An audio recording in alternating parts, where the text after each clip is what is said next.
नमस्कार, city centre में स्वागत है आपका। मैं हूं अमृत तिवारी और बड़ी खबर, पत्रकार मुकेश चंद्राकर हत्याकांड मामले में एसआईटी का गठन किया गया है। एसआईटी की टीम में 11 लोग शामिल हैं। 4 टीमों को अलग अलग जगहों पर भेजा गया है। आरोपियों के बैंक खाते सीज किए गए हैं। तो ये बड़ी खबर आपको बता रहे हैं। पत्रकार मुकेश चंद्राकर हत्याकांड मामले में एसआईटी का गठन कर दिया गया है। एसआईटी में 11 लोग शामिल हैं। 4 टीमों को अलग अलग जगहों पर भेजा गया है। आरोपियों के बैंक खाते फिलहाल सीज है और बुलडोजर एक्शन की तस्वीरें सामने आई हैं। कुछ आरोपी जो हैं वो गिरफ्त पे हैं, लेकिन मुख्य आरोपी जो है अब भी फरार है और उसकी गिरफ्तारी को लेकर लगातार प्रशासन से लेकर जो सियासी गलियारे के बड़े चेहरे हैं उनके बयान सामने आ रहे हैं। लेकिन इस बीच ये बड़ी खबर, एसआईटी की टीम में 11 लोग शामिल हैं। एसआईटी का गठन किया गया है। 4 टीमों को अलग अलग जगहों पर भेजा गया है। पत्रकार मुकेश चंद्राकर हत्याकांड मामले में एसआईटी का गठन किया गया है और 4 टीमों को अलग अलग जगहों पर भेजा गया है। आरोपियों की पड़ताल और इस मामले का खुलासा जल्द से जल्द करने की बात कही जा रही है। सहयोगी नीलेश त्रिपाठी हमारे साथ जुड़ गए हैं। नीलेश, बताएं इस पूरे मामले में क्या है अब तक अपडेट? देखिए, अभी कुछ देर पहले ही छत्तीसगढ़ के गृह मंत्री और उप मुख्यमंत्री विजय शर्मा ने एक प्रेस कॉन्फ्रेंस ली है और उसमें उन्होंने इस बात का खुलासा किया है कि अब तक 3 आरोपियों को गिरफ्तार कर लिया गया है, जिसमें रितेश चंद्राकर, जिसकी मुकेश से आखिरी बार बातचीत हुई थी, उसने ही बुलाया था उस जगह पर जहां पर घटना को अंजाम दिया गया था। और वहीं पर बातचीत खबर को लेकर हुई कि परिवार का सदस्य होने के बावजूद भी खबर बनाते हुए इस बात पर लेकर विवाद हुआ और उसको वार किया गया और उसमें उसकी मौत हो गई। और इस मामले में जो 2 अन्य लोग थे उनको भी गिरफ्तार किया गया। इसके अलावा जो सरगना इस मामले का बताया जा रहा है सुरेश चंद्राकर, उसकी गिरफ्तारी के लिए अलग अलग टीमें रवाना कर दी गई हैं, 4 से अधिक टीमें। लेकिन इन सब पूरे मामले में एक बड़ी बात जो विजय शर्मा ने कही, गृह मंत्री ने, वो ये है कि 4 मुख्य आरोपी के गिरफ्तार हो जाने के 4 सप्ताह के भीतर ही चालान पेश करने की तैयारी पुलिस की है। यानी कि स्पीडली इस पर कार्रवाई की जाएगी और न्यायालय में प्रकरण इस तरह से पेश किया जाएगा कि कड़ी से कड़ी सजा जो है वो आरोपियों को मिल सके। इस तरह से पूरी कोशिश जांच टीम की रहेगी, ये भी उनका कहना है। हालांकि उन्होंने ये कहा कि आरोपियों को फांसी की सजा देने की मांग की जा रही है। फांसी की सजा होगी या कुछ और सजा होगी, ये पूरा तरह से न्यायालय का अपना निर्णय होता है। लेकिन सरकार की अपनी कोशिश है कि उस कड़ी से कड़ी सजा मिल सके, इसके लिए पूरी फाइल तैयार की जाएगी। इतना ही नहीं, एक्शन के तौर पर एसआईटी जो गठित कर दी गई है वो जांच कर रही है। लेकिन शुरुआती एक्शन के तौर पर जब स्थानीय पत्रकार साथियों की और रायपुर प्रेस क्लब के पत्रकार साथियों की भी मांग थी कि आरोपी जो है सुरेश चंद्राकर सरगना जो बताया जा रहा है, उसके बैंक खाते सीज कर दिए जाएं और उसकी प्रॉपर्टी को भी सीज कर दिया जाए। तो वो शुरुआती कार्रवाई के तौर पर ये शुरुआत कर दी गई है और आरोपी सुरेश चंद्राकर के 4 खातों को होल्ड कर दिया गया है। इसके अलावा बीजापुर में अवैध रूप से उसके जो यार्ड बनाए गए थे, कंस्ट्रक्शन यार्ड, उस पर भी बुलडोजर की कार्रवाई की गई है, इसकी जानकारी दी गई। और इतना ही नहीं, एक और बड़ी बात विजय शर्मा ने कही है, वो ये कही है कि उस ठेकेदार द्वारा जितनी भी सड़कें बनाई गई हैं, सिर्फ यही सड़क नहीं जिसको लेकर मुद्दा उठ रहा है, जिसकी खबर एनडीटीवी ने दिखाई थी, बल्कि उसके द्वारा पिछले कुछ सालों में जितनी भी सड़कें बनाई गई है उस सारी सड़कों की जांच की जाएगी और उसमें क्या चीज़ निकल कर आएगा उस पर भी कड़ी कार्रवाई की जाएगी। ये पीडब्ल्यूडी मिनिस्टर की ओर से विजय शर्मा ने कहा। और इतना ही नहीं, मुख्यमंत्री की ओर से विजय शर्मा ने ये कहा कि उन्होंने इस बात का आश्वासन दिया है कि मुकेश चंद्राकर के परिवार को जो भी संभव मदद हो पाएगी, सरकारी मदद हो पाएगी, वो की जाएगी। इसके लिए सरकार प्रतिबद्ध है। जी बिल्कुल नीलेश, आपने बताया उन्होंने क्या कुछ कहा डिप्टी सीएम ने। इसके साथ आपसे जरा ये पहलू भी समझना चाहेंगे, इस पूरे मामले को लेकर प्रशासन की तरफ से क्या कुछ कहा जा रहा है? देखिए, जब से इसका खुलासा हुआ है, हत्याकांड का खुलासा हुआ है, तब से सरकार की ओर से जितने भी मिनिस्टर हैं या मुख्यमंत्री खुद हैं या जो जितने भी मंत्री हैं वो लगातार उनके बयान आ रहे हैं। और प्रभारी मंत्री जो बीजापुर के हैं और वन मंत्री केदार कश्यप, वो भी वहाँ पर गए थे जहाँ पर मुकेश की अंतिम यात्रा शुरू की गई थी। तो उनका भी ये कहना था कि जो भी इसमें दोषी होगा उसमें कड़ी से कड़ी कार्रवाई करने के लिए सरकार प्रतिबद्ध है और गंभीरता से इसकी जांच की जाएगी। इस मामले को राजनीतिक चश्मे से अलग देखा जाएगा। इसमें कई सारे राजनीतिक मामले आ रहे हैं, उसके भी पहलू आ रहे हैं, लेकिन इसकी गंभीरता से जांच हर मामलों को छोड़कर सिर्फ इसकी गंभीरता से की जाएगी कि हत्याकांड को पकड़ने के लिए 4 टीमें अलग बनाकर निकाली गई हैं। इन सारी बातों के साथ मैं आपको ये कहना चाहता हूं कि हम पूरी कोशिश करके 4 हफ्ते में ही जांच पूरी करके चालान पुटअप करेंगे। तगड़ी कार्यवाही कोर्ट उस पर कर ले, इस तरह से जांच होगी, पूर्ण पुख्ता जांच कराएंगे और उसके बाद स्पीड ट्रायल करा करके सजा दिलाने के लिए पुलिस महकमा पूरा काम करेगा। नंबर ऑफ एक्यूज्ड और टोटल कितने अरेस्ट हुए हैं अभी 3 अरेस्ट हो चुके हैं, एक फरार है। फरार भी कहाँ भागेंगे, पकड़े जाएंगे। सर, इसमें एक बात आ रही थी कि मुकेश ने एक स्टोरी की थी रोड कंस्ट्रक्शन पे और एक करप्शन वही कांग्रेस नेता सुरेश चंद्राकर के पास था। 25 दिसंबर को एक टीवी चैनल ने, एनडीटीवी टीवी चैनल ने उसको हाईलाइट किया था उसको, और 25 दिसंबर को ही पीडब्ल्यूडी मंत्री अरुण साहू जी ने उस पर जांच के आदेश निकाल दिए थे। ये वही विषय था जिसको लेकर के हत्या हुई है, मुझे ऐसा प्रतीत होता है। अब तक इंसिडेंट के बाद फिर लॉ एंड ऑर्डर का मामला उठा रही है, पुलिस काफी सवाल उठा रही है सर स्टेट में लॉ एंड ऑर्डर। मैं आपसे कहना चाहता हूं, मैं अभी भी आंकड़े रखा हूं, हत्याएं पिछले साल से कम हुई हैं। इस साल हत्याएं जो हैं पिछले साल से कम हुई हैं, लेकिन विषय ये है कि इस पूरी घटनाक्रम को आप देखेंगे, सूरजपुर की घटना में कौन था, बलरामपुर की घटना में कौन था, अभी यहाँ की घटना में कौन है, बलौदा बाजार की घटना में कौन है, रायपुर फायरिंग वाली घटना में कौन है, ये पूरे कांग्रेस के नेता उसमें दिख रहे हैं भाई। मैं तो इसी बात को सोच रहा हूँ कि ये कैसे हो रहा है।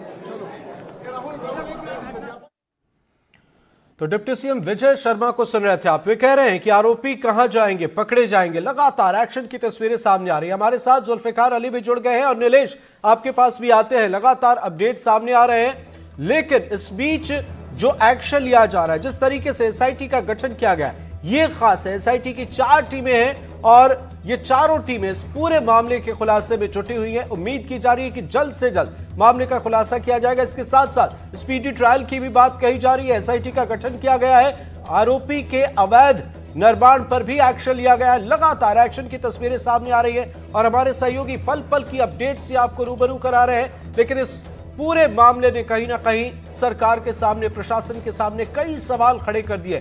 जिस तरीके से ये पहला मामला नहीं, और मुकेश चंद्राकर एनडीटीवी के संवाददाता, वे जिस तरीके से मुद्दे उठाते थे, जिस तरीके से वे नक्सलियों के मामले की बात करें या निर्माण कार्य में भ्रष्टाचार की बात करें, जिन मुद्दों को उन्होंने उठाया, ये काबिले तारीफ था। लेकिन कुछ लोगों को शायद ये मंजूर नहीं आया। सहयोगी जुल्फिकार अली भी हमारे साथ जुड़ गए हैं और नीलेश आते हैं आपके पास थोड़ी देर में। जुल्फिकार, अभी अभी हम डिप्टी सीएम को सुन रहे थे, वे कह रहे हैं कि आरोपी कहां जाएंगे, पकड़े जाएंगे, और इसके साथ साथ स्पीडी ट्रायल का जिक्र हो रहा है। एसआईटी का गठन किया गया है, 4 टीमें बनाई गई हैं। क्या है अपडेट?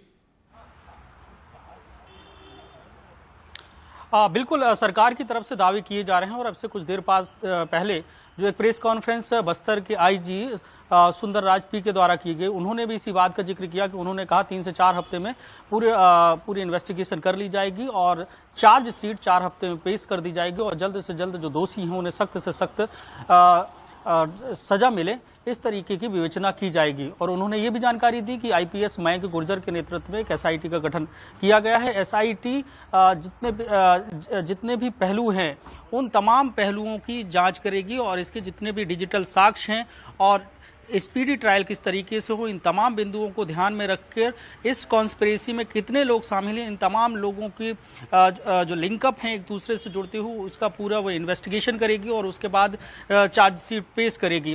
क्योंकि अगर देखें तो छत्तीसगढ़ के इतिहास में जिस तरीके की ये घटना हुई है और हमारे साथ ही जो मुकेश चंद्राकर की हत्या हुई है, इस तरीके की जो घृण्य हत्याएं इसके पहले देखने को नहीं मिली। लेकिन बस्तर में अगर इस तरीके की हत्याएं होती हैं और वो भी एक खबर दिखाने को लेकर जिस तरीके की अभी बातें सामने निकल कर आ रही हैं कि सड़क निर्माण में जो गुणवत्ताहीन सड़क का निर्माण किया जा रहा था, उसकी खबर से जुड़ा हुआ ये पूरा मसला है और इस मामले में जो आरोपी हैं और उन्होंने हत्या को अंजाम दिया है, तो ये चिंता का विषय है।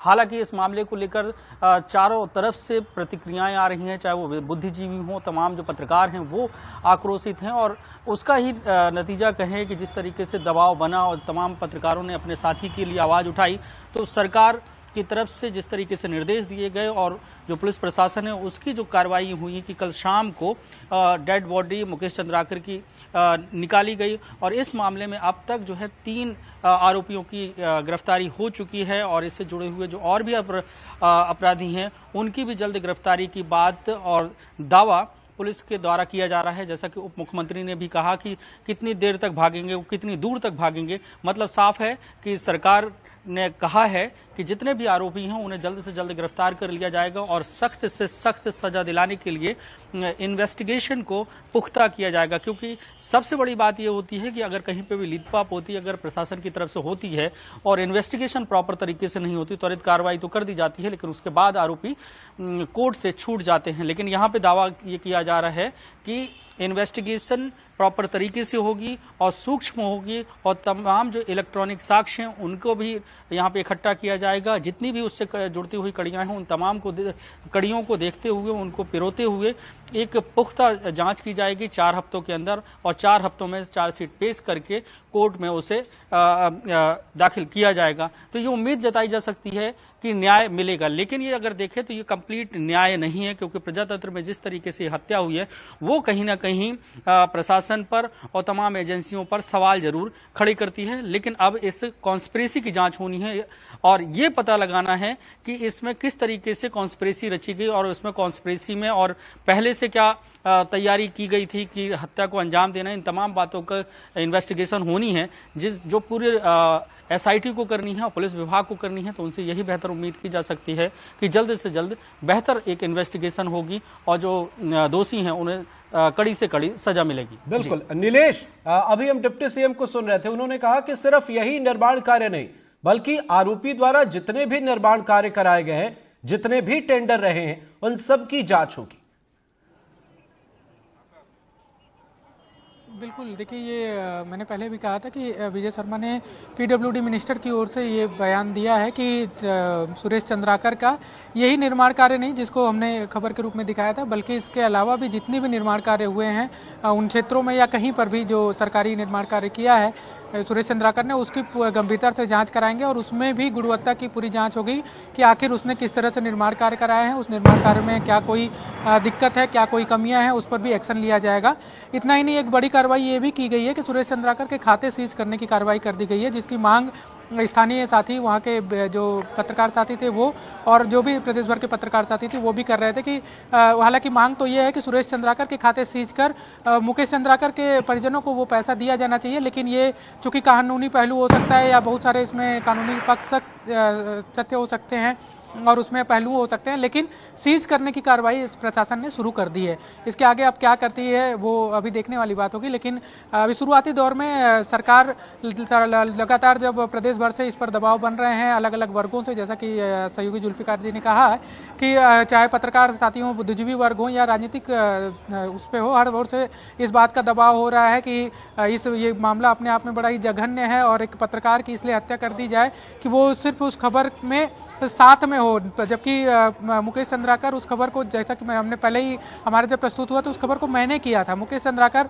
वहां पर सिर्फ मौजूद थे। तो ऐसे में अगर इस स्थिति में भी अगर किसी की हत्या कर दी जा रही है तो ये कितना गंभीर बात है कि क्या पत्रकार अब खबरें दिखाना छोड़ दें, क्या पत्रकार अब ऐसे मामले जो कि हकीकत हैं वो दिखाना छोड़ दें, क्योंकि वो माहौल सरकार नहीं दे पा रही है कि वैसे खबरें दिखाए जाएं, क्योंकि ये डर भय अब हर किसी के मन में बना रहेगा कि क्या अगर हम कोई सच्चाई उजागर करते हैं तो हो सकता है कि जो उसका दूसरा पक्ष जो गड़बड़ कर रहा है वो उसको जान पे भी उसके जान भी ले ले। तो ऐसे में क्या ये माहौल सरकार उत्पन्न अपनी माहौल ऐसा दे पाएगी कि फिर से निर्भीक होकर पत्रकारिता की जा सके, ये एक बड़ा सवाल अभी भी बना हुआ है। अमृत, निश्चित तौर पर सच दिखाने की इतनी बड़ी सजा और अब इस मामले में इंसाफ की गुहार लगाई जा रही है, इंसाफ की मांग की जा रही है। बहुत बहुत शुक्रिया हमारे साथ जुड़ने के लिए नीलेश आपका, और जुल्फिकार आपका भी। नजर बनाए रखें, आप आगे भी लेंगे आपसे अपडेट। लगातार एक्शन की तस्वीरें सामने आ रही हैं।